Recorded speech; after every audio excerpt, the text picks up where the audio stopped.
black parents, black students, about what a damaging thing this is to us and our children going to these schools, then listening to white people debate.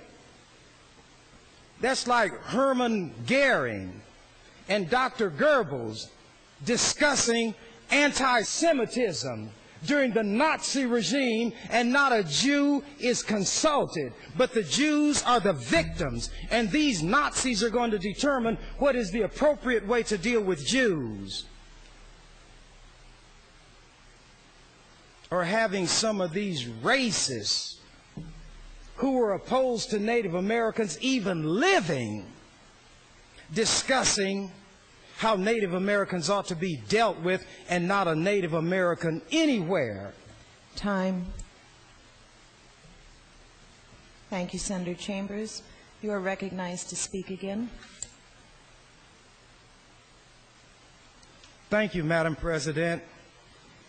Dr. Byrd's name being presented gave me my opportunity, and every time I get it, I'm going to take it. You all will not hear this if I don't say it, and if I don't say it, I'm not doing my job. Not my job as a state senator, but my job as a black man with black children, black grandchildren, black forebears who never have been treated as full-fledged human beings, even to this day. And that's why we are discounted and not even part of the discussion that is demeaning to us. Why don't they put an article in that paper using the F word or the B word? White people use the B word. White women call each other the B word. It's on television. It's in the movies. It's in the magazines. It's on the streets. It's at home, at school, at play, and at work. And you know the F word is ubiquitous. It is everywhere. But do you think one of these white schools would let these children exercising their right under the First Amendment to free speech discuss this current issue of the day and have as a big headline the F word, and then have it spelled out in the body of the articles and the little editorials? The one who is the editor of the Benson paper is white. The principal who says it's great is white. The spin put on the N-word story is white. And I, as a black man who deals with black children and black parents, am to sit down in silence and let these white people discuss our fate, dismiss, insult, and dispose of our children without me saying a word? I would be worse than these white people. You all might be able to understand an analogy. Nations, gangs, churches are more bitter and hostile toward their traitors than they are the enemy, because you expect it from the enemy, but you don't expect it from your own. And were I to betray my people, I would be worthy of greater condemnation and contempt than is appropriately attached to the white people who continue to degrade and demean us. So when these opportunities come, get ready to hear from me. And as a symbolic vote, I'm going to vote against Dr. Byrd's confirmation. So what I'm going to do, I'm going to wait until the President is able to hear.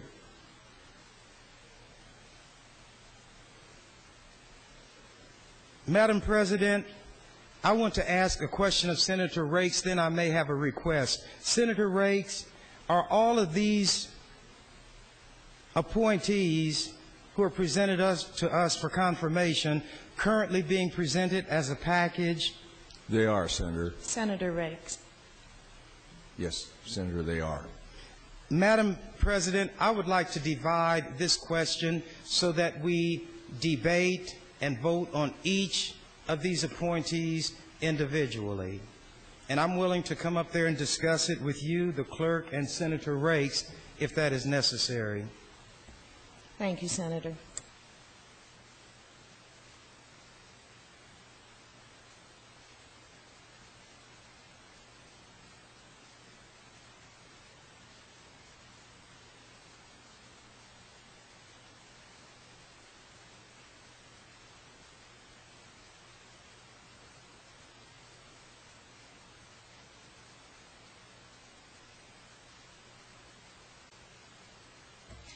The chair rules that we do have a divisible question. The first part we will take up will deal with Dr. Kenneth Byrd and his appointment to the Nebraska Educational Telecommunications Commission. You have raised a very interesting point on the issue of integration, and I would ask you if you would talk a bit about what you think is necessary to promote integration within the school systems in Omaha and around Omaha Public Schools. Yes, I will respond to that question. First of all, there is no definition of what constitutes integration. When this subject is discussed, the term integration is used, the term desegregation is used. Desegregation occurs when you bring as few as 2 or 3 or perhaps even one person of a different race into a setting where everybody is of a different race. Integration connotes the notion of a greater degree of intermingling, and the subject is always based on race. When you have a city such as Omaha, which is tightly segregated along residential lines based on race, there is going to be no effective way to integrate the schools. White people in Omaha fled the OPS school system when a federal court said there must be busing, two-way busing, between white schools and black schools to achieve racial balance or racial integration. Not desirous of their children attending school with black children, white people moved their children to other schools. And as they continue to do this, the percentage of minority students, primarily Latino and black, continued to rise. The percentage of white students continued to lower. But the population of the city of Omaha at large did not modify, and the residential patterns did not. So what has happened is that a school system has been superimposed on a racially segregated residential system, and the schools can say, we're not responsible, we're just going along with the demographics as we find them. But if the role or part of the role of the school system is to have children of differing backgrounds attend school together, so you have what they now call diversity, you cannot hide behind the racial segregation maintained by the real estate industry as a basis for continuing the segregation of the schools. Now the position of this country is that white parents are not going to tolerate busing to achieve racial balance, and the federal government and the courts are adopting that point of view also.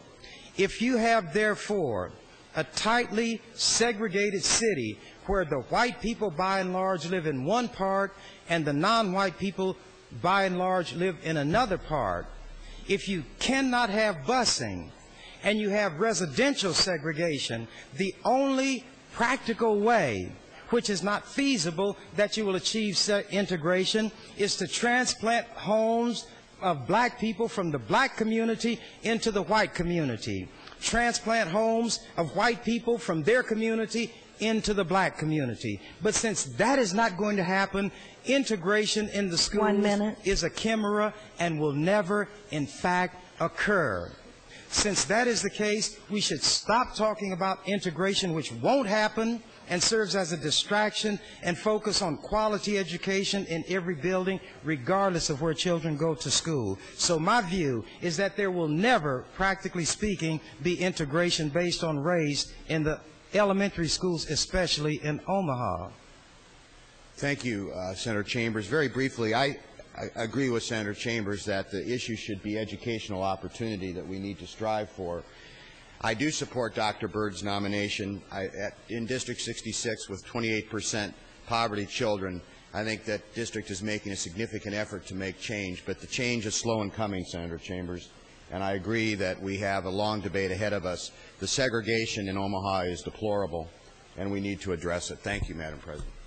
I believe, Senator Chambers, it's between 7 and 9%.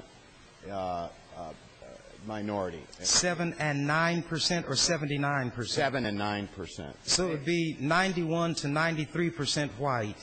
Well, it's probably 90-10 somewhere in there. I'd have to get the exact figure, but obviously there needs to be more integration, Senator Chambers.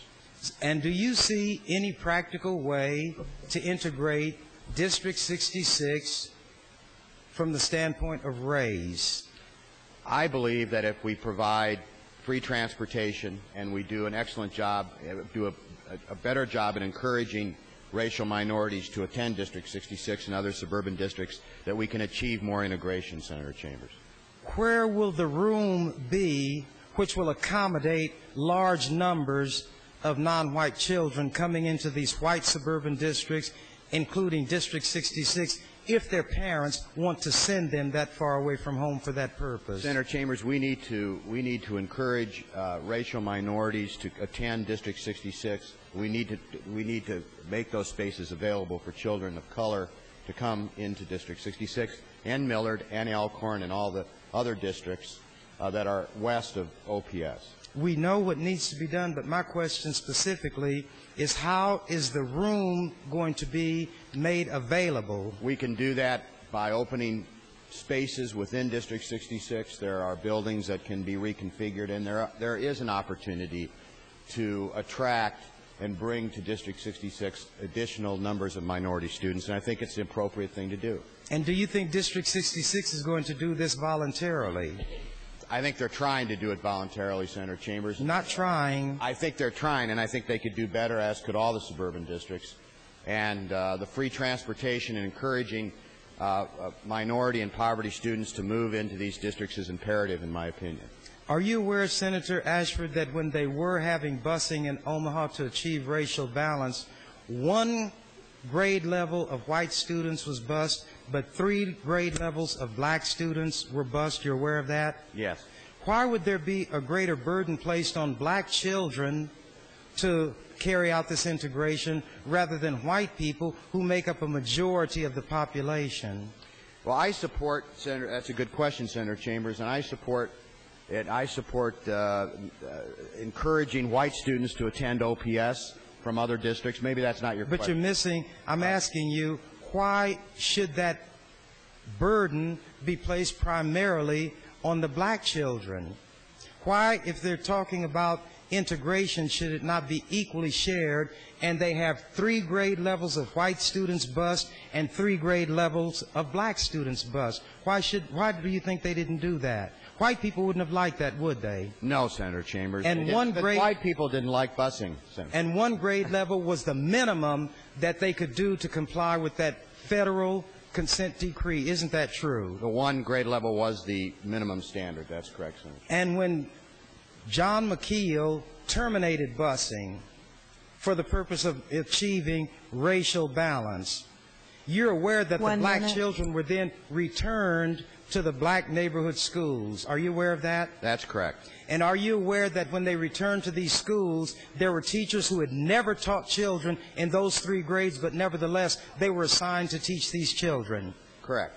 And are you aware that these children were not learning what they needed to learn, and the teachers acknowledged that they not only didn't have the expertise, but they didn't even have the textbooks and equipment needed to teach them? There's a huge gap in educational opportunity in North Omaha and South Omaha, Senator Chambers. And are you aware that the damage done to those children in those years is still being felt by them to this day, because what they did not learn in those years, they have not learned subsequently? It is a deplorable situation, Senator Chambers, and I agree that the gap in education in Omaha is deplorable, and I can't agree with you. And Senator Ashford, might that inability to obtain a decent, meaningful education in grade school contributed to the high dropout rate that is experienced in the black community? Yes, that's absolutely correct, Senator Chambers. Thank you, Senator Chambers and Senator Ashford. Senator Chambers, you may continue. Thank you. And having reciprocated with my esteemed colleague, Senator Ashford, I'll now solo fly on my own. If a child does not get what he or she needs by the 3rd grade, when it comes to reading, language, and almost any subject, it's over for that child. It's over. And that has been happening to our children. There are grown men and women, black, who did not learn to read in OPS, but they were passed through these grades. They had a lot of young white teachers, primarily female, because the vast majority of teachers in OPS are female. 93% of the teachers in OPS are white, although 56% of the students are minority. Many of them come, the teachers, from rural areas and small towns. They cannot relate to the students. They don't attempt to. They express fear and trepidation. They do not bond with the community. They make no effort to come among us. They won't visit churches. They will not find out what the social organizations are with whom they could make contact. Parents go to these schools in our neighborhood, virtually all black as far as the student body, and are treated with rudeness and dismissiveness by these white teachers. When my children were in school, nobody treated me dismissively. Nobody. And the teachers would shake like leaves on trees when I would just enter the building to see how my children are doing. They wouldn't have dared try to do to me what they do to black parents now who show too much concern about their children. They are banned and barred from the school grounds. And if the parent comes on the school grounds, the police can be called to take these parents from the school grounds where their children attend. But have you seen an instance where a black parent went to a school and committed mass mayhem? And if there's a justification, we have it. But instead, they swallow that being banned and barred.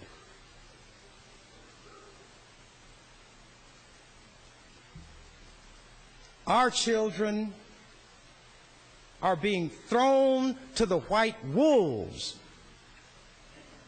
Every proposal and proposition is put together by the white people who created the problem, who maintain the problem, who benefit and profit from the problem.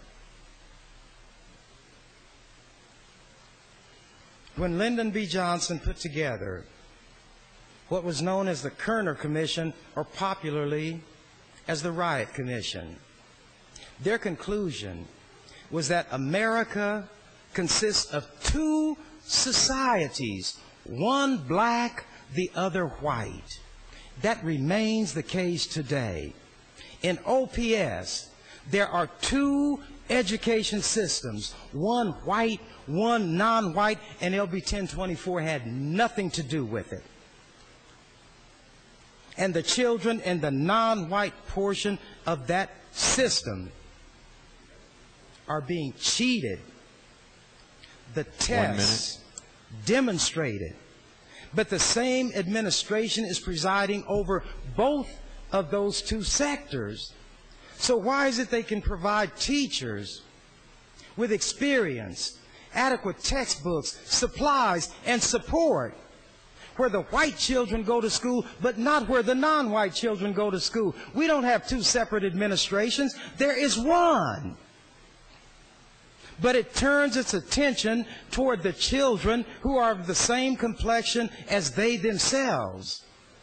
And I'm saying that we have as much right to control and govern the education in the schools where our children attend that white people always have had, always have insisted on, always have been granted. Local control is as American as apple pie when it's in the hands of white people. When black people aspire to that, it's sinister, it's un-American, and it must be withheld at all costs. Thank you, Mr. President. Thank you, Senator. In the streets that are in your district, Senator Chambers, it is a deplorable result of segregation. And we are a northern city, we are a progressive state, I believe, and a progressive city, and we are one of the most segregated cities in the United States, the highest the highest urban black poverty of any country in the of children in any city in the United States. What you say is correct. I believe that Dr. Byrd in this case and others are attempting to find a solution.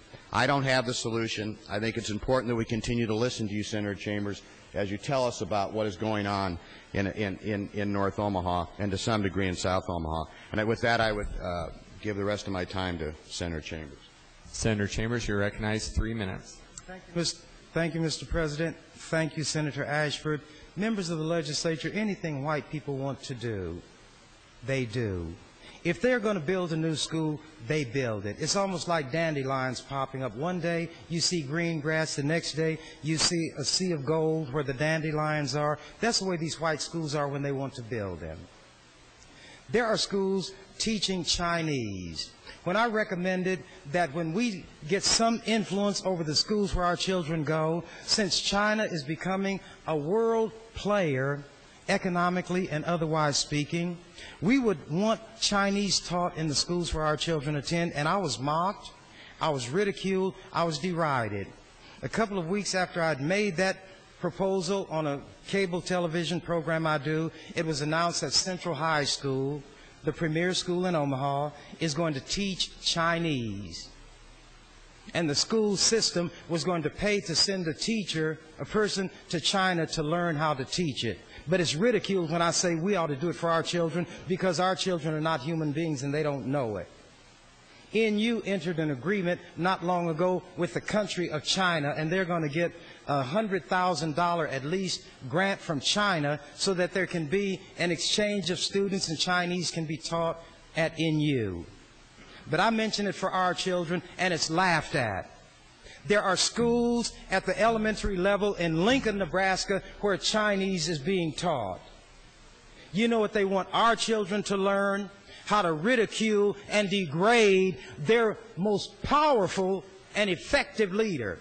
At North High School, in a black neighborhood, predominantly black, which is praised and lionized as a magnet school, teachers got together and ran what they call skits on school property during school time, ridiculing me, mocking Martin Luther King, saying that and this is the terms they use, Senator Chambers, wants to screw your children. Now, white people might be the ones who screw children, but I assure you, Senator Chambers screws nobody's child in whatever sense that word is used. The teachers did it. And they mocked Martin Luther King Jr.'s I Have a Dream speech. Do you see why I say I'm not interested in white people talking about they honor Martin Luther King? The teachers did it, and nothing was done by the Omaha Public School Administration. So then you have Benson High. If North got away with ridiculing black people, then Benson High can use the N-word. Suppose your children were confronted with this. What would you do? But regardless of what you will do, I know what my obligation is.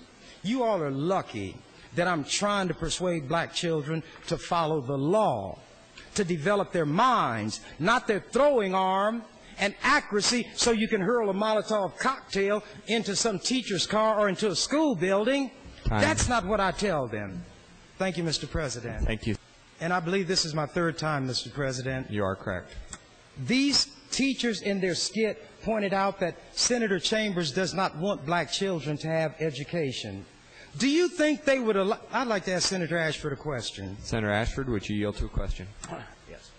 Senator Ashford, suppose at West Side, and it's entirely different because they're all white people. You don't have white people, black people running your school. But if a skit of the kind that I'm talking about ridiculed a white politician, made fun of Martin Luther King, do you think there would have been anything in the way of a sanction imposed on the teachers who were responsible for doing it on school grounds during school time? Sure. Why do you think nothing was done when it happened at North High? Senator Chambers, I have no idea. Do you think the fact that white teachers did it and they were ridiculing black people might have had something to do with it? I hope not, Senator Chambers. What do you think, though? I don't know. I can't imagine anybody would ridicule anyone in that way. Okay, then thank you, Senator Ashford. What I'm going to do is get copies of this skit, and they thought it was funny. I'm going to screw somebody's children. They use the word crap also. I don't use that kind of language. And when the World Herald did an article about it, they didn't put the word screw and the word crap because they're a family newspaper. So when they described what was done, they didn't even use the kind of language that these teachers use, and those are the kind of people sent to educate our children. My child goes to school and crap is not a word used in my home, and my child comes home because he or she read about what these teachers do at the school, and crap is a word used, so it must be all right. Screw you. And I say, what is that word doing coming out of your mouth? Well, the teachers at North used it, and they put it in writing, and they made fun of Martin Luther King and made fun of Senator Chambers. And if the teachers do it and nothing is done, it must be all right. We need to teach our children. And we might need to do something else to these white people who are destroying our children. What does it take to get your attention? I went to your schools. I graduated from all of them on time. I had far more hours at Creighton than I needed to graduate. I graduated from Creighton Law School, knowing that it was pointless. It is futile. But I'm trying to be an example to the children that I'm trying to persuade ought to go to school. Then these white racists can say, Senator Chambers doesn't want you to have an education, and I'm a better example of education than any white thing in any school in Omaha. And they can do that to our children and inflict violence on our children. And I'm going to start handing you all some of this information so you know what I'm talking about. Then you're going to wonder why I don't go up there and strangle somebody. These are our children. They are our future. They are our only hope. You running off into Afghanistan, Iraq, threatening North Korea, and talking about America's the free world, and I'm looking at what's happening in these schools where our children attend. Then white people are going to sit around here saying, well, a common levy, that's too much. And Byrd hooking up with John McKeel in an unholy alliance to try to make sure they maintain the status quo. Then John Gottschalk put together a jerry-built committee that does nothing so that he can get his feet into this issue. He said they're going to deal with education issues. And it put him in a position to hire my good friend, whom I respect, Kermit Brashear, as a lobbyist. That's the way white people do things. We all see the sham of it. But now he has as much status and is trying to exercise clout and strong-arming against the Education Committee. But they still have me to contend with. My time is up on this particular item before us, but I may have to find opportunities later on in the day. And my vote against Dr. Byrd is symbolic to underscore everything that I've said. Thank you, Mr. President. This is what I thought we should have been doing about education. This was a prime opportunity to start discussing the needs of the Omaha area. Chambers, I would relinquish the remainder of my time. Senator Chambers, 4 minutes. Thank you, Mr. President. Thank you, Senator Ashford. Members of the legislature, I care about all children. But let me summarize what I said last year when we were debating LB 1024. I'm not interested in separation. I'm not interested in integration. I'm interested in quality education. I had stated that if we have influence, even control of the schools and the areas where we live and where our children attend, if in the pool of teachers available, the most qualified teachers are white, every classroom would have a white teacher. Does that sound like somebody who's saying no white people connected with the school? I said we would make sure that anybody's child from anywhere in the city who wanted to attend school in our area, a way would be found. And if we move education to the level of quality that I have in mind, We would have white parents wanting their children to go there because white people know the value of education, and they'll send them wherever they have to go to get it. And if we provide it, those children will come there.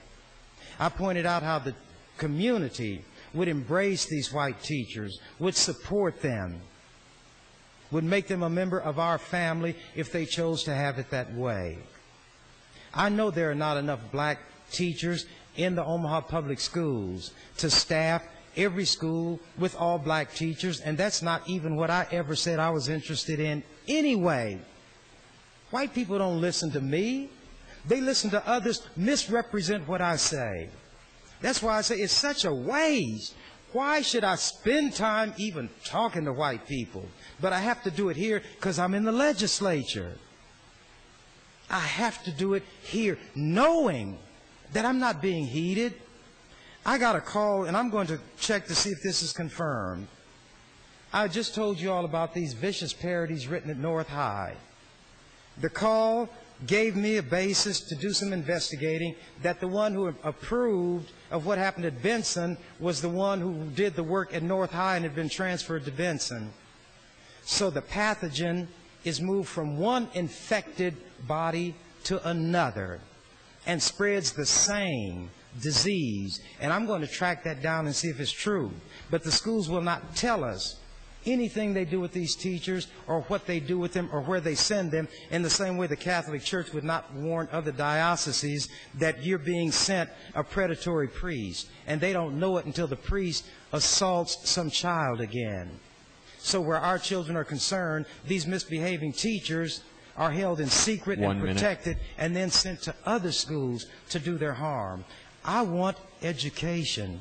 I want it for everybody's child. What I have said is along the lines of Senator Paul's. If we put quality education in every building, wherever located, it won't matter whether the child goes to school across the street or across town. And quality education in a nutshell would be having a child learn what he or she should learn in a specific grade. It's as simple as that. Nothing mystical, nothing mysterious. Thank you, Mr. President. Thank you, Senator Ashford. Members of the legislature,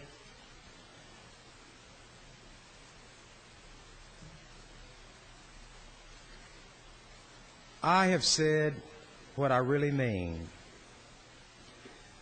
I wouldn't have any reason to vote against Dr. Byrd's appointment to this commission.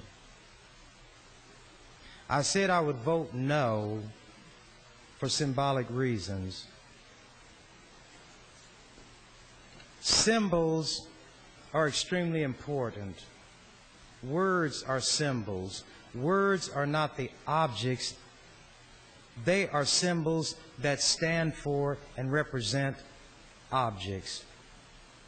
If I'm going to do something for a symbolic reason, what am I attempting to achieve by employing that symbol?